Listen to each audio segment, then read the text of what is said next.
The pre-dawn darkness of June 15, 1944, hung like a shroud over the Pacific waters surrounding Saipan as Gunnery Sergeant Frank Torres of the 2nd Marine Division pressed his face against the cold steel bulkhead of the troop transport USS Cambria. Through the porthole, he could see the muzzle flashes of naval gunfire lighting the horizon like distant lightning, each flash followed seconds later by the thunder of 16-inch guns from Task Force 58's battleships as they pounded Japanese defensive positions on the beaches ahead. Torres had been a Marine for 8 years, serving through the hell of Guadalcanal and the coral nightmare of Tarawa, but nothing in his experience had prepared him for the scale of the armada assembled for Operation Forager. More than 500 ships stretched across the Philippine Sea, their combined firepower representing the largest amphibious assault in Pacific War history.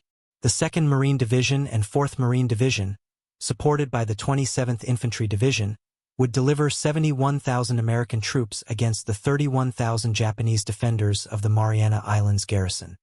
The naval bombardment had been continuous for 3 days, with Admiral Raymond Spruance's Task Force 58 delivering more ordnance against Saipan's 14-mile length than had been expended in many entire campaigns during previous wars. Battleships Tennessee, California, Maryland, and Colorado had methodically worked over every suspected Japanese position with their massive 16-inch and 14-inch guns, while cruisers and destroyers added their contributions to the devastating barrage. Torres adjusted his equipment for the final time, checking the M1 Garand rifle that had carried him through 2 previous amphibious assaults, the ammunition pouches containing 144 rounds of 30-06 Springfield cartridges, and the 2 fragmentation grenades that hung from his web gear. As a squad leader in Company G, 2nd Battalion, 8th Marine Regiment, he would be among the first Americans to set foot on Saipan's beaches, tasked with establishing the initial foothold that would allow follow-on forces to exploit inland toward the island's strategic airfield. The strategic importance of Saipan was understood by every Marine in the assault force. The island lay 1,200 miles southeast of Tokyo, within the operational range of the new B-29 Superfortress bombers that could carry the war directly to the Japanese home islands. Capture of Saipan, Tinian, and Guam would provide the airbases necessary for strategic bombing operations that could potentially end the Pacific War without the massive casualties that invasion of Japan itself would require. Lieutenant Colonel James Walker, commanding the 2nd Battalion, had briefed his Marines extensively on Japanese defensive tactics that intelligence reports suggested would differ significantly from the fanatical banzai charges that had characterized previous island battles. General Yoshitsugu Saito, commanding the Japanese 31st Army, had reportedly implemented defense in depth that would utilize Saipan's mountainous terrain to maximum advantage while forcing American forces to pay heavily for every yard of advance. At 0542 hours, the order came for Marines to man their landing craft. Torres led his squad of 12 men up the ship's ladder to the boat deck, where Navy coxswains were preparing the Higgins boats that would carry them through the surf zone to the beaches designated red and green by V amphibious corps planners. The sea was relatively calm, with 3-foot swells that would not significantly hamper the landing operations, though Japanese artillery fire was already beginning to bracket the transport areas.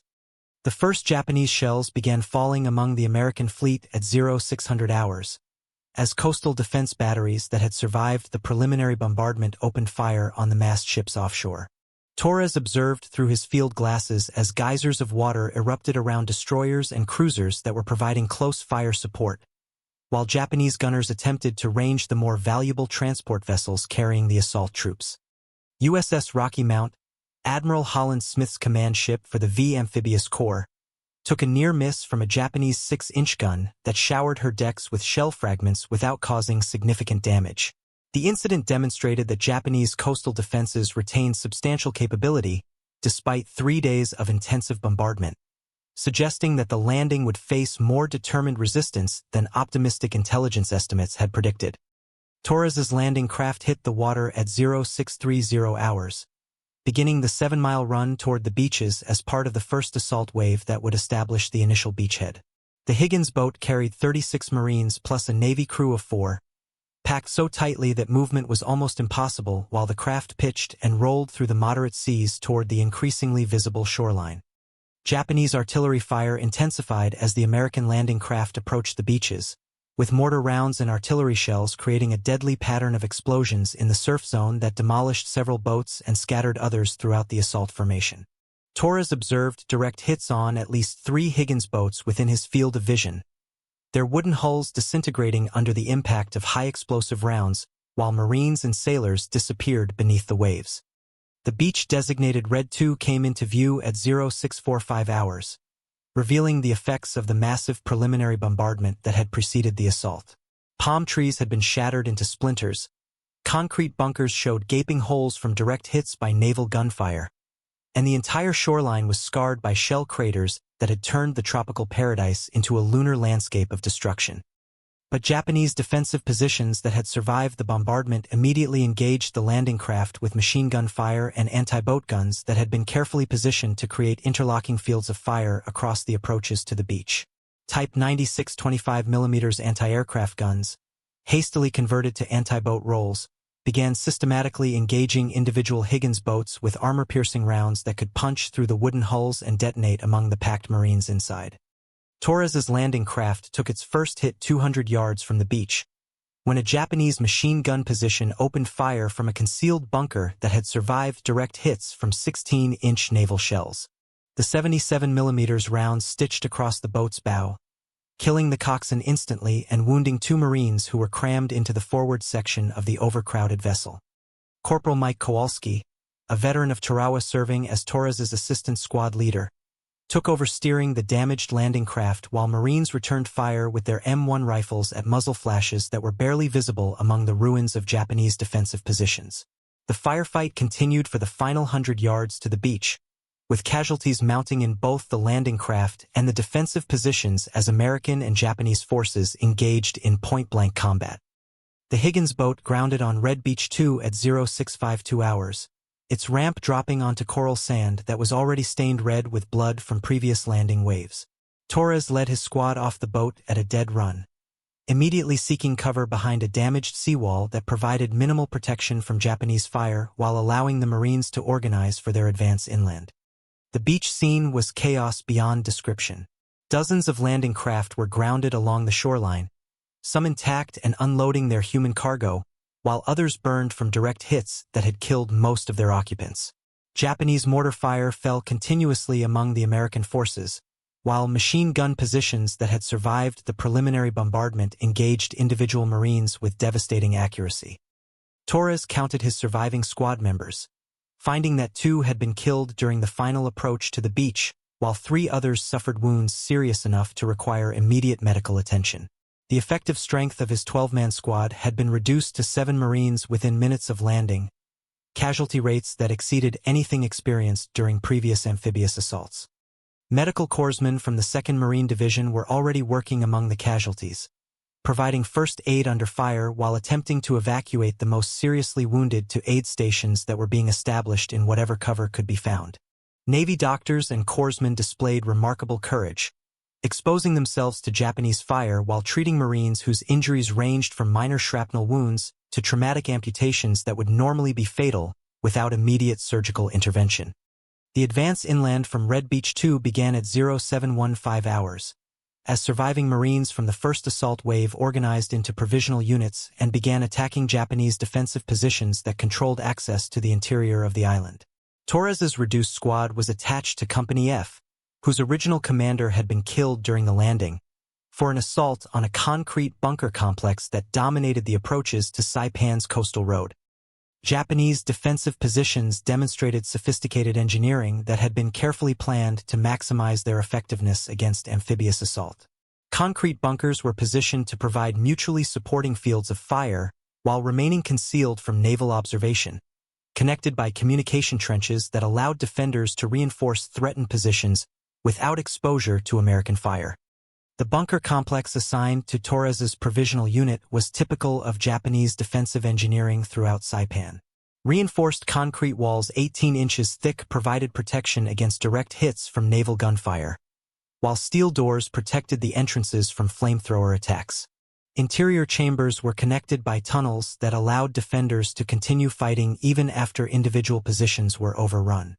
Torres led his Marines in a frontal assault on the bunker complex, supported by a flame tank from the 2nd Armored Amphibian Battalion that had managed to get ashore despite heavy Japanese fire. The flame tank's 75mm gun engaged the bunker's steel door with armor-piercing rounds, while its coaxial flamethrower directed streams of burning napalm through apertures that were designed for defensive weapons. The assault continued for 40 minutes before Japanese resistance collapsed, with Torres's Marines using satchel charges and grenades to clear the individual chambers while flame tank crews sealed tunnel entrances with their devastating weapons. The bunker complex yielded 18 Japanese dead, and a substantial cache of weapons and ammunition that demonstrated the quality of defensive preparations throughout Saipan. But the capture of individual defensive positions was proving enormously costly for American forces who lacked adequate intelligence on the extent and sophistication of Japanese preparations. Torres observed casualty rates throughout the 2nd Marine Division that exceeded 30% during the first day of operations, with some units reduced to less than half their authorized strength before advancing 500 yards inland from the beaches. The afternoon of June 15th brought Torres's first clear understanding of the unprecedented scale of American resources being committed to the Saipan operation. Naval gunfire support continued throughout the day, with battleships and cruisers engaging individual Japanese positions at the request of forward observers who could direct fire missions against targets as small as individual machine gun nests. Carrier aircraft from Task Force 58 maintained continuous presence over the island, conducting close air support missions that delivered 500-pound bombs and napalm against Japanese positions while strafing attacks by F-6F Hellcat fighters suppressed enemy movement during daylight hours. The coordination between naval gunfire, air support, and ground forces demonstrated integration of American combat power that exceeded anything previously achieved in amphibious operations. Torres established his squad's defensive position for the night in a shell crater approximately 300 yards inland from Red Beach 2, where they could observe Japanese infiltration attempts while maintaining radio contact with company headquarters. The position provided minimal cover against mortar fire, but offered good fields of fire across the approaches that Japanese forces would use for their anticipated nighttime counterattacks. The scale of American logistics capabilities became apparent during the hours of darkness, as supplies continued to flow across the beaches despite ongoing Japanese artillery fire. Torres observed amphibious vehicles delivering ammunition, medical supplies, and communications equipment while engineers worked to clear obstacles and establish supply routes that could support sustained combat operations.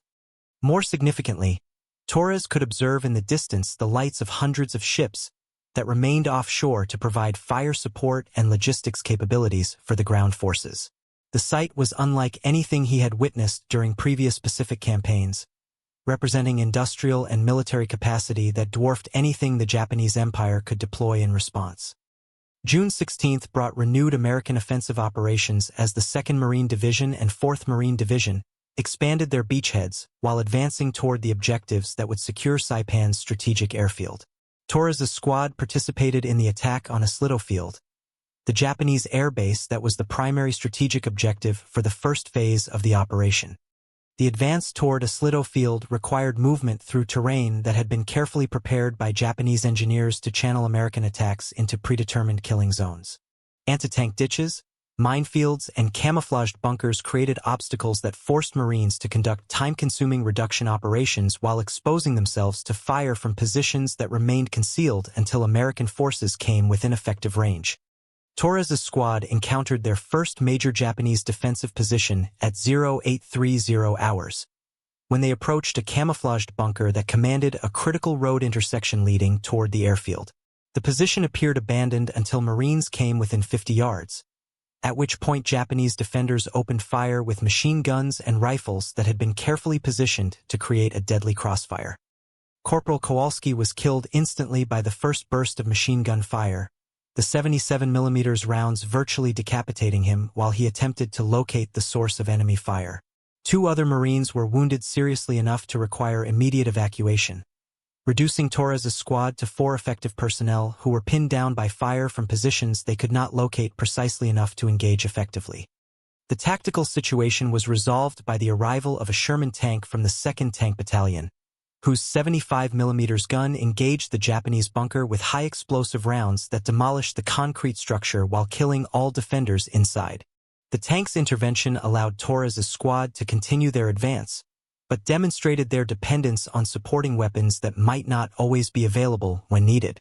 American tank operations on Saipan revealed both the capabilities and limitations of armored support in tropical terrain that had not been designed for heavy vehicle operations. Sherman tanks proved devastating against Japanese bunkers and defensive positions, but their mobility was severely limited by terrain obstacles that channeled their movement along predictable routes where Japanese anti-tank weapons could engage them effectively. Japanese anti-tank capabilities on Saipan included 47mm anti-tank guns, magnetic mines, and suicide attacks by individual soldiers carrying explosive charges designed to disable American armor. These weapons proved remarkably effective against Sherman tanks, whose armor protection was adequate against small arms fire but vulnerable to purpose-designed anti-tank weapons employed at close range. Torres observed several American tanks destroyed by Japanese anti-tank tactics during the advance toward a Slido field, noting the effectiveness of concealed positions that allowed defenders to engage armor from flanking positions while remaining protected from return fire.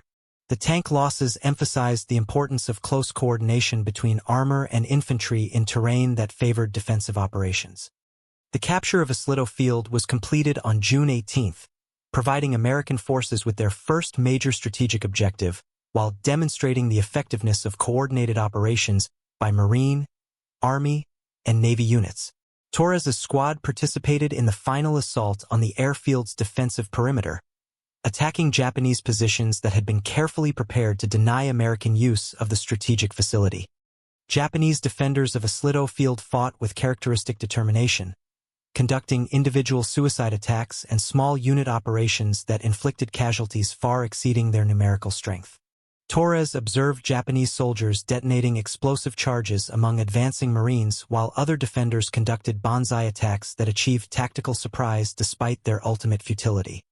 The psychological impact of Japanese suicide tactics was significant among American personnel who were experiencing this form of warfare for the first time.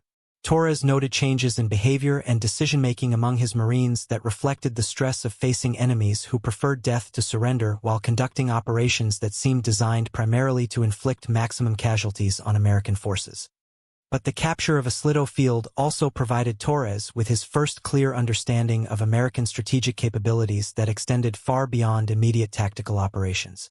Within hours of securing the airfield, Navy Seabees were beginning construction operations that would transform the captured Japanese facility into a major American airbase capable of supporting B-29 superfortress operations against the Japanese home islands. The construction equipment and engineering capabilities deployed by American forces exceeded anything Torres had observed during previous Pacific campaigns. Bulldozers, graders, and other heavy equipment were landed across the beaches in quantities that suggested unlimited industrial capacity, while engineers worked around the clock to extend runways and construct facilities that would support strategic bombing operations. June 20th brought Torres' participation in the most significant naval engagement of the Pacific War, as Task Force 58 engaged the Japanese mobile fleet in what would become known as the Battle of the Philippine Sea. While Torres and his Marines continued ground operations on Saipan, the naval battle occurring beyond the horizon would determine the ultimate outcome of the entire Mariana Islands campaign. Torres observed the aerial portions of the engagement from his position on Saipan, watching as hundreds of aircraft engaged in combat over the Philippine Sea while American and Japanese carrier forces maneuvered for tactical advantage. The scale of air operations exceeded anything previously witnessed in Pacific warfare, with over 400 Japanese aircraft engaging American forces that included more than 900 carrier-based fighters and bombers. The results of the aerial engagement became apparent during the afternoon of June 20th, as American aircraft returned to their carriers while Japanese air power appeared to have been systematically destroyed. Torres counted fewer than a dozen Japanese aircraft operating over Saipan during the remainder of the day, compared to continuous American air presence that included close support missions and reconnaissance flights. Intelligence reports confirmed that Japanese carrier-based aviation had been effectively eliminated during what American pilots were calling the Great Marianas Turkey Shoot, with Japanese losses exceeding 400 aircraft while American casualties remained minimal. The destruction of Japanese naval aviation represented a strategic victory that would influence all subsequent Pacific operations. More significantly for ground operations on Saipan, the elimination of Japanese air power meant that American forces could conduct operations with complete air superiority while receiving unlimited close air support from carrier-based aircraft. Torres observed the immediate effects of this advantage as F-6F Hellcat fighters began engaging individual Japanese positions at the request of forward air controllers who could direct airstrikes against targets as small as individual bunkers. The combination of naval gunfire support and close air support provided American ground forces with firepower advantages that were unprecedented in military history. Torres could request fire missions against Japanese positions within minutes, with responses ranging from 5-inch naval guns to 2,000-pound bombs delivered by carrier aircraft with remarkable accuracy. June 25 brought Torres's clearest understanding of the overwhelming American advantages that would determine the outcome of the Saipan campaign. During an attack on Japanese positions in the Central Mountains, his squad was supported by simultaneous naval gunfire from 3 destroyers, airstrikes by 12 carrier aircraft, and direct fire from 4 Sherman tanks, a concentration of firepower that exceeded the total combat capabilities of many World War I armies. The Japanese defensive position that warranted this massive fire support consisted of approximately 30 soldiers in well-prepared bunkers who were armed with rifles, machine guns, and mortars. Under normal circumstances, reduction of such a position would require careful maneuvering by infantry forces who would suffer significant casualties while conducting close-quarters combat operations. Instead, American fire support systematically destroyed every Japanese position within 10 minutes, leaving Torres's squad with the simple task of advancing through the rubble to confirm that all enemy personnel had been eliminated.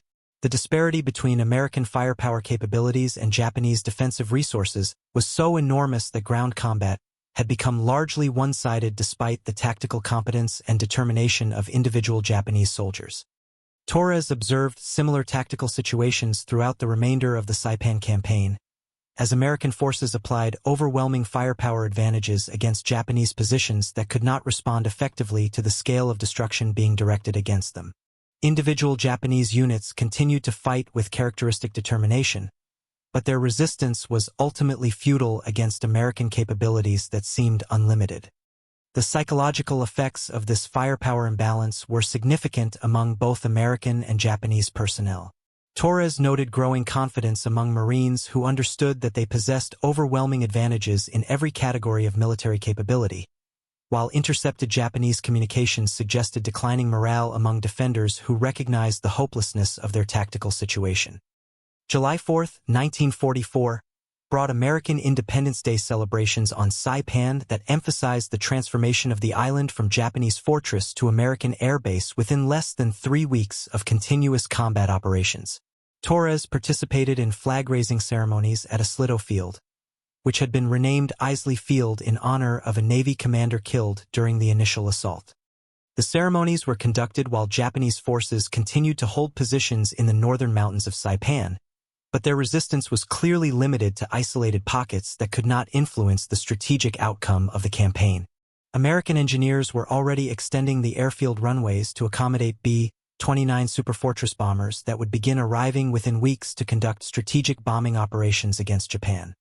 Torres's understanding of American strategic capabilities was further enhanced by observation of the logistics operations that sustained 71,000 American personnel on an island that had previously supported fewer than 30,000 Japanese troops and civilians. Supply ships arrived daily with ammunition, fuel, food, and equipment in quantities that seemed unlimited, while medical facilities provided care that exceeded peacetime standards despite ongoing combat operations. The contrast with Japanese logistics capabilities was stark and revealing.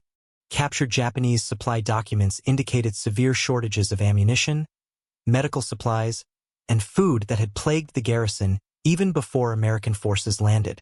Japanese defenders had been reduced to minimal rations while American forces received better food than many civilians in the United States.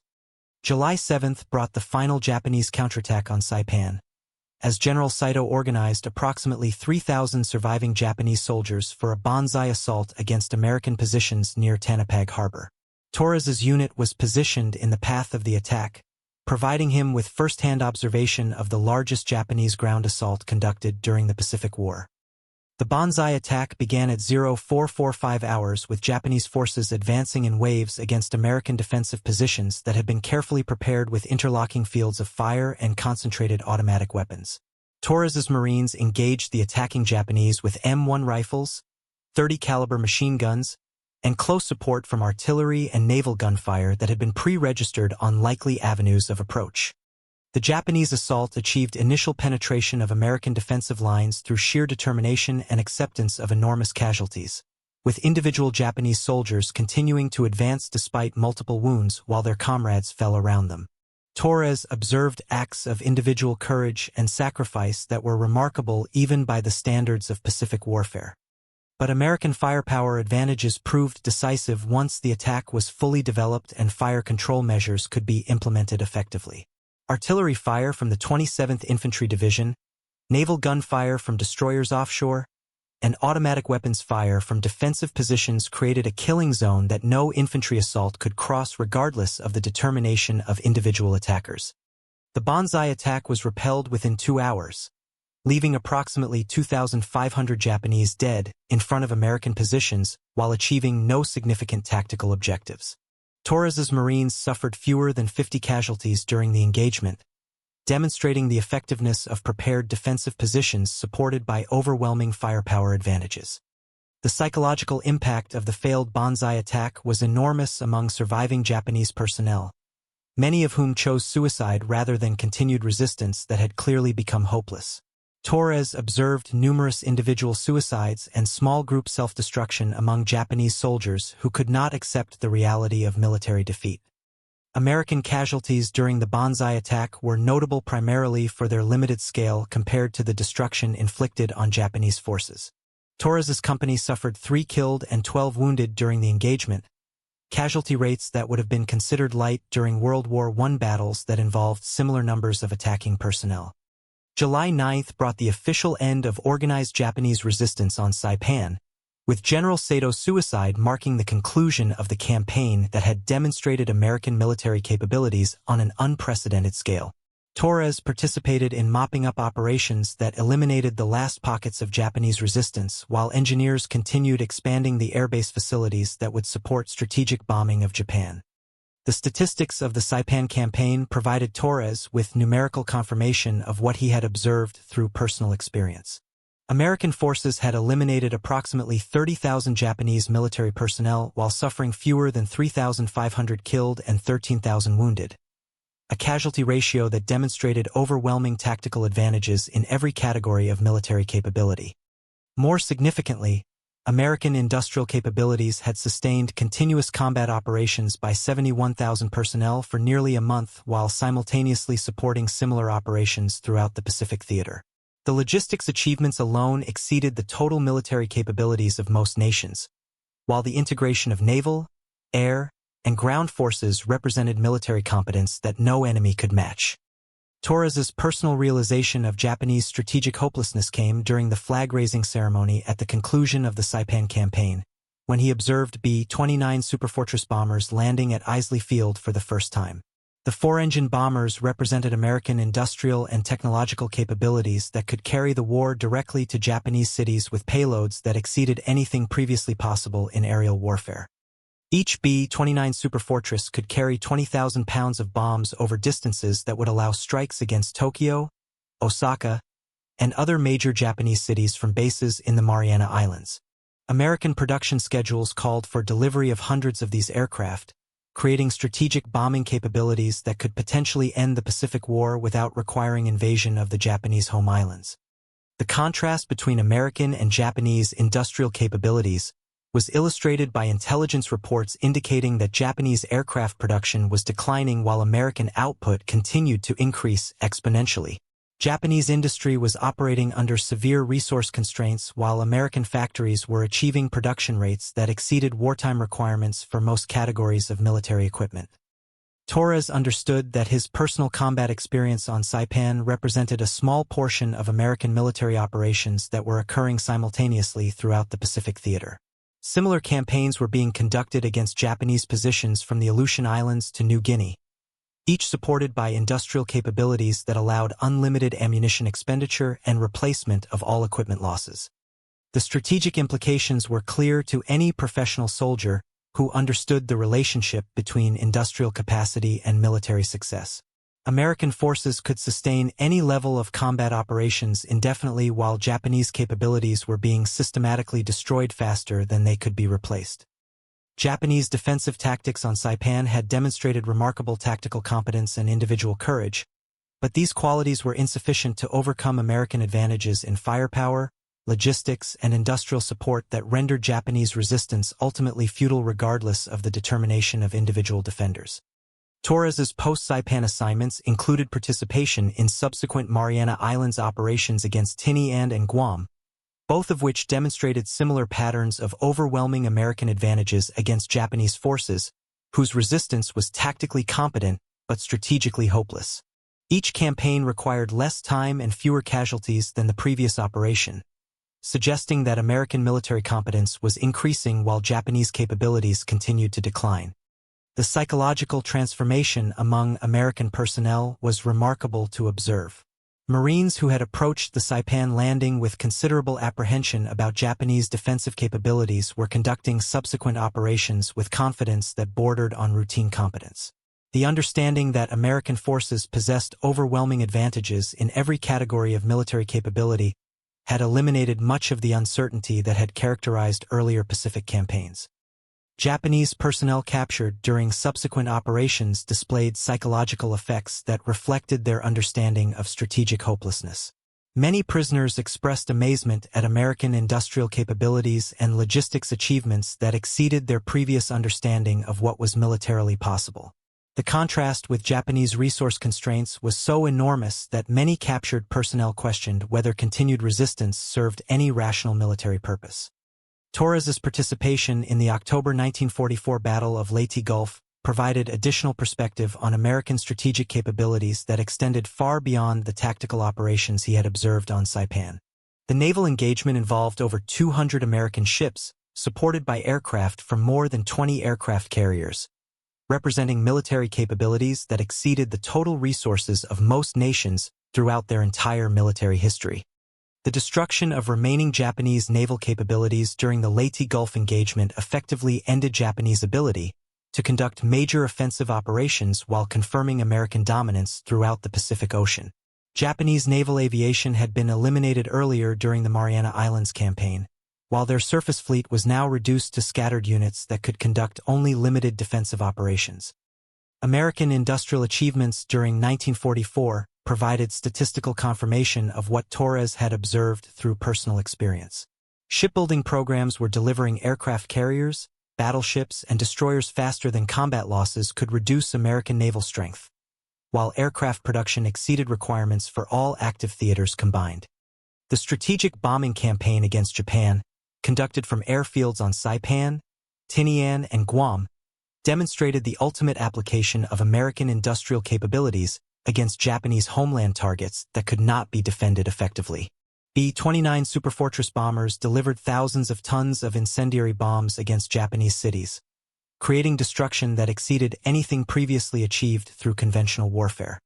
Torres's understanding of Japanese strategic hopelessness was confirmed by intelligence reports indicating that Japanese industrial production was collapsing under the effects of strategic bombing while American output continued to increase.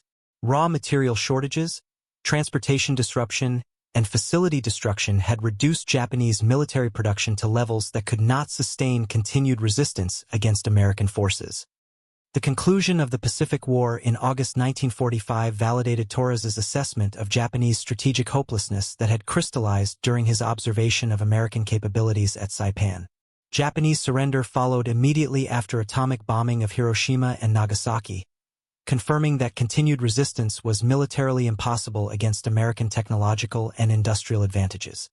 Torres's post-war reflection on the Saipan campaign emphasized the role of industrial capacity in determining strategic outcomes regardless of individual tactical competence or personal courage. Japanese forces had fought with remarkable determination and professional skill, but these qualities were insufficient to overcome American advantages that reflected superior industrial development and strategic planning. The lesson of Saipan, as Torres understood it, was that modern warfare required integration of industrial capacity, technological development, and strategic planning that exceeded the capabilities of nations whose military institutions were not supported by comparable civilian infrastructure. Japanese tactical competence had been neutralized by American capabilities that represented comprehensive national mobilization for military objectives. Torres's civilian career following military service was influenced by his understanding of industrial capabilities and their relationship to national power that had been demonstrated during the Pacific War. His observation of American production achievements at Saipan had provided permanent insight into the relationship between industrial development and strategic success in competitive environments. The memory of Saipan remained with Torres throughout his post-war life as a demonstration of American capabilities under extreme pressure and the effectiveness of democratic institutions in mobilizing national resources for strategic objectives. His personal experience had confirmed that individual determination and tactical competence were necessary but not sufficient for success against opponents who possessed superior resources and strategic planning.